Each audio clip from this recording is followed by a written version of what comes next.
कभी सोचा है कि हमारे शरीर के अंदर हर पल एक गुमनाम हीरो चुपचाप अपना काम करता रहता है? आज हम उसी की कहानी जानेंगे, बात करेंगे डीऑक्सी हीमोग्लोबिन की। अच्छा, एक सवाल।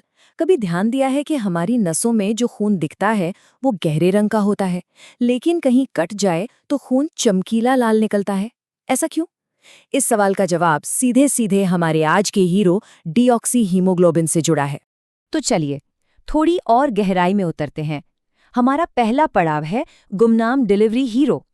आइए इस अणु से मिलते हैं जो हमारे लिए पर्दे के पीछे लगातार काम कर रहा है। तो डीऑक्सी हीमोग्लोबिन, जिसे हम एचबी भी कह सकते हैं, असल में हीमोग्लोबिन का ही एक रूप है।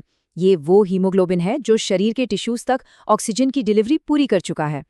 अब इसे रिड्यूस्ड कहते हैं, पर इसका मतलब ये नहीं कि ये बेकार हो गया। इसका आयरन अभी भी फंक्शनल Fe2+ स्टेट में है, यानी ये दोबारा ऑक्सीजन से जुड़ने के लिए पूरी तरह तैयार है।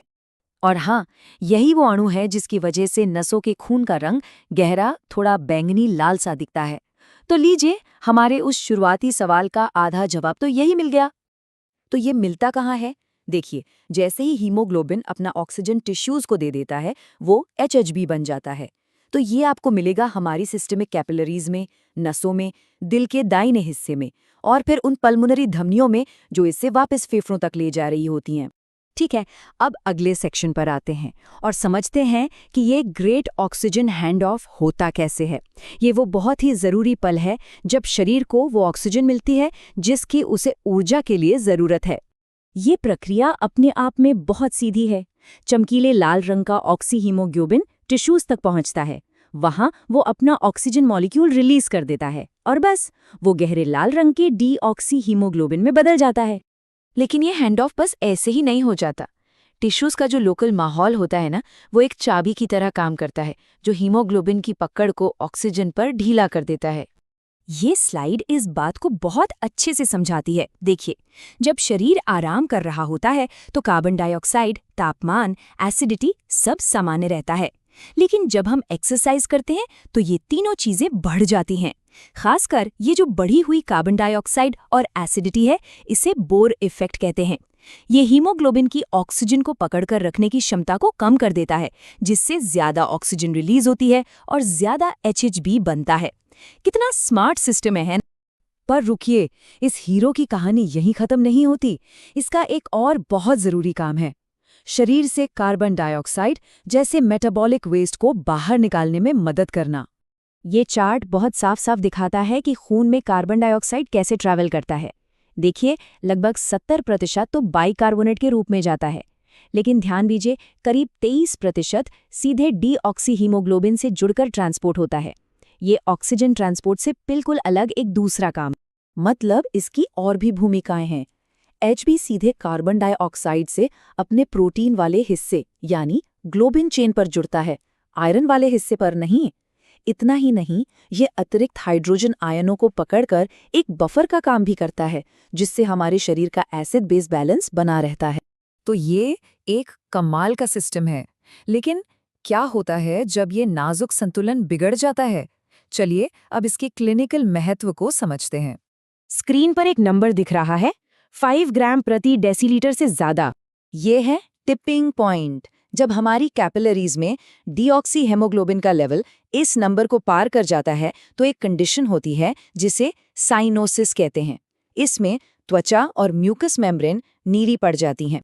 तो साइनोसिस होता क्यों है? इसके मुख्य कारण है खून में ऑक्सीजन की बहुत ज्यादा कमी, जिसे हाइपोक्सेमिया कहते हैं, या फिर ब्लड सर्कुलेशन का धीमा पड़ जाना, जैसा हार्ट फेलियर में होता है। लेकिन एक दिलचस्प बात यह है कि जिन लोगों को गंभीर अनीमिया होता है, उनमें ऑक्सीजन की कमी के बावजूद साइनोसिस शायद न दिखे, क्योंकि उनका कुल हीमोग्लोबिन ही बहुत कम होता है। तो ये साफ है कि खून में मौजूद अलग अलग तरह के हीमोग्लोबिन में फर्क करना बहुत जरूरी है। तो चलिए अपने आखिरी सेक्शन में देखते हैं कि हम इन चीजों को मापते कैसे हैं। इस टेबल में हीमोग्लोबिन परिवार के कुछ मुख्य सदस्य हैं। यहाँ ध्यान देने वाली बात यह है कि सिर्फ ऑक्सी हीमोग्लोबिन और डीऑक्सी हीमोग्लोबिन का आयरन ही Fe2+ स्टेट में है और वो ऑक्सीजन ट्रांसपोर्ट के साइकिल का हिस्सा है। HHB की खासियत यही है कि वो पूरी तरह फंक्शनल है, बस उस पल उसमें ऑक्सीजन नहीं है। और इन्हें मापना बहुत जरूरी है। पल्स ऑक्सीमीटर तो हम सबने देखा है, वो फंक्शनल सैचुरेशन मापता है, मतलब वो सिर्फ HbO2 और HHB के बीच का अनुपात देखता है, लेकिन वो HbCO या MetHB जैसे खतरनाक रूपों में फर्क नहीं कर सकता। इसके लिए जो गोल्ड स्टैंडर्ड है वो है कोऑक्सीमेट्री। ये प्रकाश की कई वेवलेंथ का इस्तेमाल करके इन सभी को अलग-अलग पहचान सकती है। तो आज की इस पूरी बातचीत के मुख्य बिंदु क्या हैं? डीऑक्सी हीमोग्लोबिन एक फंक्शनल लेकिन बिना ऑक्सीजन वाला हीमोग्लोबिन है।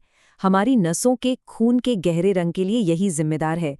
ये ऑक्सीजन डिलीवरी और कार्बन डाइऑक्साइड ट्रांसपोर्ट दोनों के लिए ज़रूरी है। साइनोसिस जैसी मेडिकल कंडीशन में ये एक अहम इंडिकेटर है और इसे सबसे सटीक तरीके से कोऑक्सीमीटर से मापा जाता है। तो अगर ये एक गुमनाम हीरो जीवन देने वाली ऑक्सीजन को पहुंचाने के लिए इतना जरूरी है, तो जरा सोचिए ऐसी और कितनी ही अदृश्य प्रक्रियाएं हैं जो ठीक अभी इसी पल हमारे शरीर को परफेक्ट बैलेंस में बनाए रखने के लिए चल रही हैं।